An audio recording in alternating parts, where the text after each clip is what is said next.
The place itself was absolutely spotless. You could have eaten off the parking lot. There wasn't a blade of grass that wasn't cut. Flowers were manicured.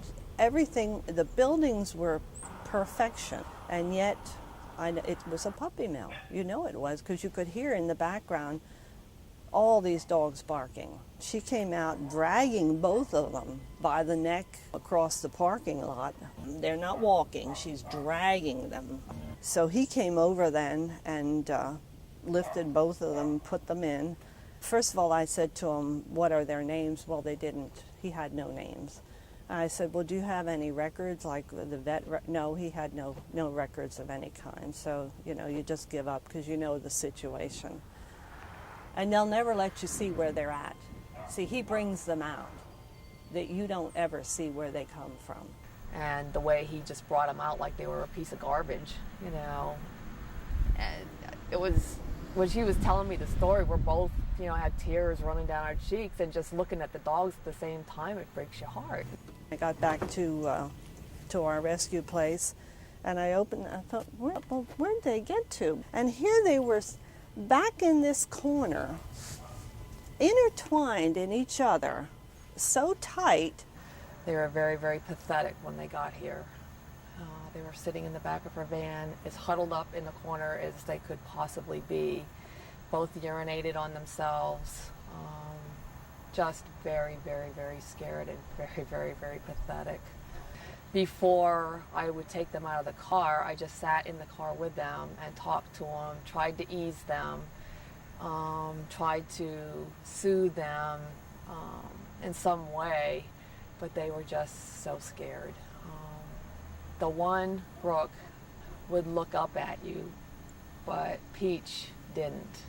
I tested them underneath their bellies and stuff before, because you don't want them to bite. A dog that's fearful like that, you don't know what they're apt to do when you start pulling and tugging at them.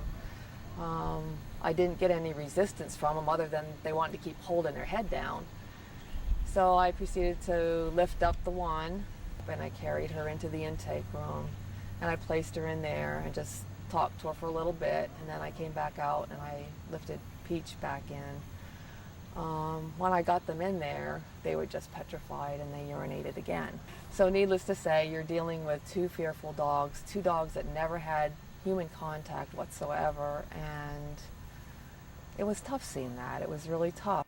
He wanted to get out of breeding. I think it's getting harder. There's more of a spotlight on the puppy mills in Lancaster County and in Pennsylvania. And I don't know if that had anything to do with it, but he just said, I don't want to breed anymore. Here, take my two dogs. And they were the two females that he was using to breed. We gave them the names when they came in here because he didn't give us any of that information or what their names were or anything else.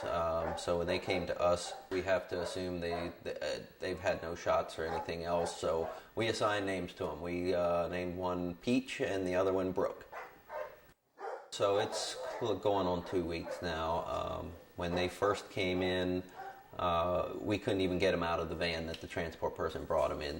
They were as shy and as far back as they could push themselves into a corner, would not move, would not come out with any type of coaxing or trying to bribe them with treats, with hot dogs or cheese. They weren't going to budge. So we physically had to pick them up and carry them out of the van.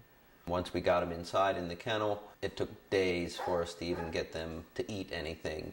They wouldn't come out of the corner. They're finally starting to come around a little bit. They're eating better. They're responding when we want to get them out to go to the potty. They're getting up on their own and following each other out now. Brooke is a little more outgoing than Peach is, so if Brooke gets up first, Peach will be glued right to her side and follow her wherever she goes.